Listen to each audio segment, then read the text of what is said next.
RS brothers లో ఆషాఢం KG sale మళ్ళీ మొదలైంది. మరెన్నో క్రేజీ ఆఫర్స్ ఖైదీ చేయండి ఆర్ఎస్ బ్రదర్స్.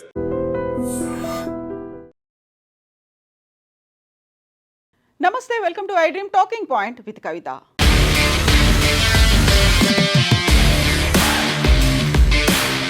ఆపరేషన్ సింధూర్ పహల్గామ్లో అటాక్ తర్వాత భారత సైన్యం చేపట్టినటువంటి ఆపరేషన్ సింధూర్ తర్వాత సరికొత్త మేజర్ ఆపరేషన్ని ఇండియన్ ఆర్మీ చేపట్టింది. దానికి ఆపరేషన్ మహాదేవ్ అని పేరు పెట్టింది. ఇప్పటికైతే చీనాబ్ కాప్స్ అయితే అక్కడ ఉన్నటువంటి నదికి గుర్తుగా చీనార్ కాప్స్ అని ఇండియన్ ఆర్మీ శ్రీనగర్ని బేస్ చేసుకొని జమ్మూ కాశ్మీర్ని బేస్ చేసుకొని రన్ అవుతున్నటువంటి ఇండియన్ ఆర్మీ అనౌన్స్ చేసిన దాన్ని బట్టి ఆపరేషన్ మహాదేవ్లో ఇప్పటికీ 3 తీవ్రవాదులు హతమయ్యారు అనేటువంటి వివరాలు అయితే వెల్లడవుతున్నాయి. న్యూట్రలైజ్ చేశాము అని. యాక్చువల్గా ఆ 3కి సంబంధించినటువంటి ఒక ఫోటో అయితే ఇప్పుడు వైరల్ అవుతుంది. అఫీషియల్గా ఆ 3 తీవ్రవాదులు ఎవరు అనేది కన్ఫర్మ్ చెయ్యకపోయినప్పటికీ పహల్గామ్ అటాక్కి సంబంధించి కీలకమైనటువంటి సూత్రధారి ఎవరైతే ఉన్నారో ఆయన్ని మేము న్యూట్రలైజ్ చేశాము అన్నట్టుగా ఒక వార్త అయితే వస్తోంది. బట్ ఇప్పటికీ అఫీషియల్గా కన్ఫర్మ్ కాలేదు.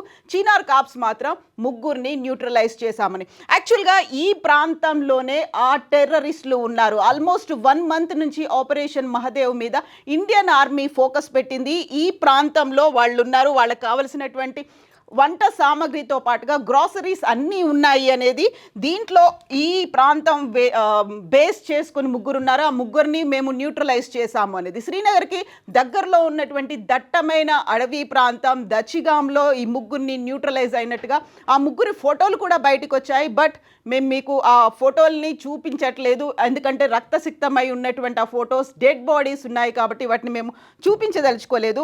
So Hashim Musa also known as Suleman, ఆయన్ని ex SSG commando in the Pakistan army and consider the mastermind behind the Pahalgam attack అని అభివర్ణిస్తున్నారు. ఆయన ఈరోజు హతమయ్యాడు అనేటువంటి వార్తలు అయితే వస్తున్నాయి.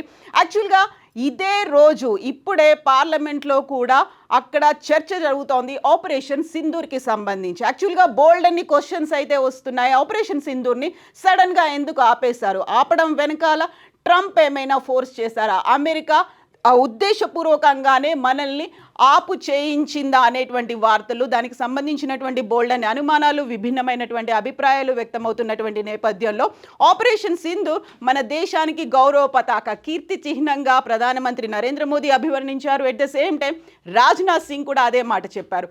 యాక్చువల్గా అక్కడ ఎంతమంది హతులయ్యారు అనేది చూడాలా, లేకపోతే మనకు ఎంత నష్టం జరిగిందనేది చూడాలా? ఎగ్జామ్ రాస్తున్నప్పుడు మన పెన్సిల్ విరిగిపోతుంది, లేకుంటే పెన్సిల్ ముక్కలైపోతుంది, దాని గురించి ఆలోచించాలా, లేకుంటే మనం ఎగ్జామ్ కంప్లీట్ అయిందా లేదా అనేది చూడాలా? ఇదే మాట రాజ్నాథ్ సింగ్ చెప్పారు. యాక్చువల్గా ఇదే మాటని defence staff chief Anil Chauhan కూడా గతంలో అదే మాట చెప్పారు. సో టెస్ట్ మ్యాచ్ ఆడుతున్నాం, టెస్ట్ మ్యాచ్ ఆడుతున్నప్పుడు మనం విన్ అయ్యామా లేదా చూస్తాం తప్ప ఎన్ని ఓవర్లలో గెలిచాము, ఎన్ని వికెట్లు పోయాయి, ఎవరెన్ని రన్స్ చేశారు, ఇది చూస్తామా అనే మాట. సో ఈరోజు పెద్ద ఎత్తున చర్చ జరుగుతోంది. పార్లమెంటు సాక్షిగా రాజ్నాథ్ సింగ్ మాట్లాడారు, క్వశ్చన్స్కి ఆన్సర్ చేశారు. యాక్చువల్గా మన సైనికులు ఎవరూ చనిపోలేదు, మనకున్నటువంటి యుద్ధ విమానాలు ఎన్ని కూలిపోయాయి అనేటువంటి వార్తలు వస్తున్నాయి. బట్ మేము పాజ్ బటన్ మాత్రమే నొక్కి ఉంచాము అనేటువంటి మాట రాజ్నాథ్ సింగ్ మరొకసారి రిపీట్ చేశారు. యాక్చువల్గా అదే సమయంలో శ్రీనగర్ దచిగాం దగ్గర ఉన్నటువంటి దట్టమైన అడవుల్లో మార్నింగ్ నుంచి జరిగినటువంటి ఈ ఆపరేషన్లో 3 అయితే హతమయ్యారు, మేము న్యూట్రలైజ్ చేశాము అనేది చీనార్ కాప్స్ అయితే అనౌన్స్ చేసింది. సో ఈ ఆపరేషన్ సింధూర్కు సంబంధించి చర్చ జరగాలి అనే మాట, అది కూడా పార్లమెంటు సాక్షిగా జరగాలి అనే మాటని అక్కడ ఉన్నటువంటి విపక్షాలు పట్టుబట్టాయి. 16 గంటలు నాన్ స్టాప్గా చర్చ చేస్తాము అనేటువంటి మాటను కూడా ప్రభుత్వం చెప్పింది. ఆ నేపథ్యంలోనే రాజ్నాథ్ సింగ్ అనౌన్స్ చేస్తున్నటువంటి సమయంలోనే దచిగాం నుంచి అందినటువంటి ఈ ఇన్ఫర్మేషన్ ఇప్పటికైతే అఫీషియల్గా వెల్లడి చేయలేదు ఇండియన్ ఆర్మీ. కాకపోతే 3 న్యూట్రలైజ్ అయ్యారు. అందులో పహల్గామ్ అక్కడ ఉన్నటువంటి యాత్రికుల మీద, అమాయకమైనటువంటి ప్రయాణికులు, అక్కడికి వచ్చినటువంటి టూరిస్టుల మీద మతం అడిగి మరీ కాల్చి చంపినటువంటి సులేమాన్ హతుడయ్యాడు అనేటువంటి మాట నేషనల్ మీడియా అయితే చెప్తోంది. బట్ ఇప్పటికీ అఫీషియల్గా రాలేదు, న్యూట్రలైజ్ అయ్యారు. యాక్చువల్గా ఆ 3 ఎవరు అనేది, సో ఆపరేషన్ సింధూర్ అనేది ఇక్కడ చర్చ జరుగుతోంది. ఆపరేషన్ మహాదేవ్కి సంబంధించినటువంటి ఇన్ఫర్మేషన్ అయితే వస్తోంది. ఓవరాల్గా ఎంతమంది ఉన్నారు, ఎంతమంది పార్టిసిపేట్ చేశారు, ఇప్పటికైతే ఇన్ఫర్మేషన్ రాలేదు. బట్ శ్రావణ మాసంలోనే ఆపరేషన్ మహాదేవ్ని మేము కంటిన్యూ చేస్తున్నాం అనేది సగర్వంగా మీడియాలో అయితే వార్తలు వస్తున్నాయి. సోషల్ మీడియా అయితే దానికి సంబంధించినటువంటి ఫోటోల్ని కూడా ప్రచురిస్తోంది. సో యాక్చువల్గా ఆపరేషన్ సింధూర్కి సంబంధించి క్లారిటీ, అటు విపక్షాలకి సాటిస్ఫాక్షన్ ఉంటుందా, లేకుంటే ఆపరేషన్ మహాదేవ్లో ఎంతమంది హతలయ్యారు, వీటన్నిటికీ సంబంధించినటువంటి ఇన్ఫర్మేషన్ కోసం వీ నీడ్ టు వెయిట్.